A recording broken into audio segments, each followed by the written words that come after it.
അടിച്ചു നോക്കണോ? 2020 ടീമാണ്. 5 കൊല്ലമായി കിടന്ന് തുള്ളിന്ന് ആലാക്ക് എല്ലാം തടിച്ച് കൊയ്ത്ത്.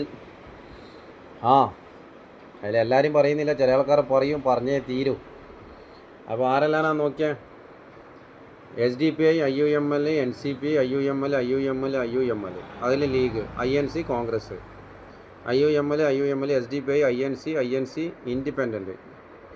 ഇൻഡിപെൻഡൻ്റ് ആരാന്ന്? അബ്ദുൽ കലാമാണ്. ശരിക്കും നോക്ക്, എല്ലാം കൂടി ഒന്നിച്ച് പിടിക്കാൻ കഴിയില്ല. ശരിക്കും നോക്ക്. അപ്പോൾ എല്ലാവരും കൂടി തയ്ച്ചങ്ങ് കൊയ്ത്ത് എന്താ ചെയ്യാം? അപ്പോൾ JNT CPI-M. അപ്പോൾ കേരളം ഇന്ത്യയിലല്ലേന്ന് ചോദിച്ചാൽ CPI MO SO എന്ത് കുന്തെങ്കിലും ആട്ട്, അതൊന്നും നമുക്കറിയില്ല. അപ്പോൾ Abdul Gafoor PP vice president, IUML league, INC ഇവരെല്ലാം ഫോട്ടോ എടുത്തിട്ട് നമുക്ക് ഇലക്ഷൻ കമ്മീഷനിൽ ഒന്ന് കൊണ്ടു കൊടുത്തേക്കാം. എന്നിട്ട് ഇവർക്ക് ഇനിയും മത്സരിക്കാൻ കഴിയോ ഇല്ലയോ നമുക്ക് നോക്കാം. അപ്പോൾ ഇത് കേരളത്തിലെല്ലാവർക്കും ഷെയർ ചെയ്യുക. പഞ്ചായത്തിലെ ഇവർ ഏടെല്ലാം സമരം ചെയ്തിനി അതിൻ്റെ എല്ലാം ഫോട്ടോ എടുത്ത് ഇലക്ഷൻ കമ്മീഷന് കൊണ്ട് കൊടുത്തേ. എല്ലാ കളക്ട്രേറ്റിലും ഇലക്ഷൻ കമ്മീഷൻ ഇരിക്കുന്നുണ്ടാവും. അപ്പോൾ ഓരോ പേപ്പർ എടുക്കുന്നില്ലെങ്കിൽ നമുക്ക് പട്ടാളത്തിന് എഴുതിക്കാന്ന്. അപ്പോൾ LSGDൻ്റെ ഇങ്ങനെ സൈറ്റ് ഇങ്ങനെ നോക്കിയാൽ മതി. LSGD കണ്ട അടിച്ചു വെച്ചാൽ മതി. മാട്ടൂർ ഗൂഗിൾ സേക്ക് എല്ലാം പറഞ്ഞുതരും. അങ്ങനെ കുറേ എണ്ണം അടിച്ച് കൊടുത്തിട്ടുണ്ട്.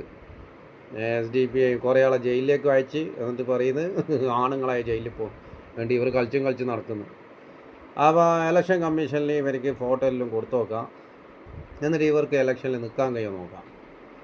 അപ്പോൾ കുറേ ആളെ ഫോട്ടോ ഒന്നും ഇന്ത്യൻ സിറ്റീസിൻ്റെ അടുത്ത് ഇല്ല. കുറേ ആൾ മറ്റേ ഹിജാബും അക്കനെല്ലാം ഇട്ടിട്ടാണ് നടക്കുന്നത്. അപ്പോൾ അവരെല്ലാം മെമ്പറാണോ ബുർക്കെല്ലാം ഇട്ട് നടക്കുന്നതുകൊണ്ട് നമുക്ക് ഇതെല്ലാം പ്രിൻ്റ് അടിച്ചിട്ട് കൊടുക്കാം. ഫോട്ടോ എല്ലാം എടുത്തിട്ട് കൊടുത്ത് നോക്കിയിട്ട് എന്താ നോക്കാം. അതുകൊണ്ട് എല്ലാ പഞ്ചായത്തിലെ യൂത്തിനോടാ പറയുന്നത്, വെറുതെ ക്യാമ്പസിൽ കയറി അപ്പുറം ഇപ്പുറം അടിയത്തിരി ചോര വരുത്തിച്ചിട്ട് PCC ഇല്ലാണ്ടാക്കണ്ട. Get ready youth. 18 വയസ്സ് മുകളിലാക്ക് മത്സരിക്കാം. കൊണ്ട് കൊടുത്തോ. വോട്ടർ പട്ടികയിൽ പേരില്ലെങ്കിലും മത്സരിക്കാമെന്നാണ് പരിചയം. കാരണം പൗരൻ. വോട്ടർ പട്ടികയിൽ പേരെന്തിനാണ്? അത് വേറെ വിഷയം, വോട്ട് ചെയ്യാനാണ്. അപ്പം മത്സരിക്കാൻ വേണ്ടിയിട്ട് വോട്ട് ചെയ്യണോ? അന്നേരം മത്സരിക്കുമ്പോൾ വോട്ട് ചെയ്യാന്ന്. നമുക്ക് ഈ പീപ്പിൾ റിപ്പബ്ലിക് ഓഫ് ഇന്ത്യ ആക്കണോ? ഇവർ കുറേ ആൾ വോട്ട് കുന്തം കുറച്ചക്കറും ഡബിൾ വോട്ട്, ട്രിപ്പിൾ വോട്ട്, കള്ള വോട്ട്, നമുക്ക് നേർക്കുള്ള വോട്ട്. അപ്പം ഏകദേശമായി.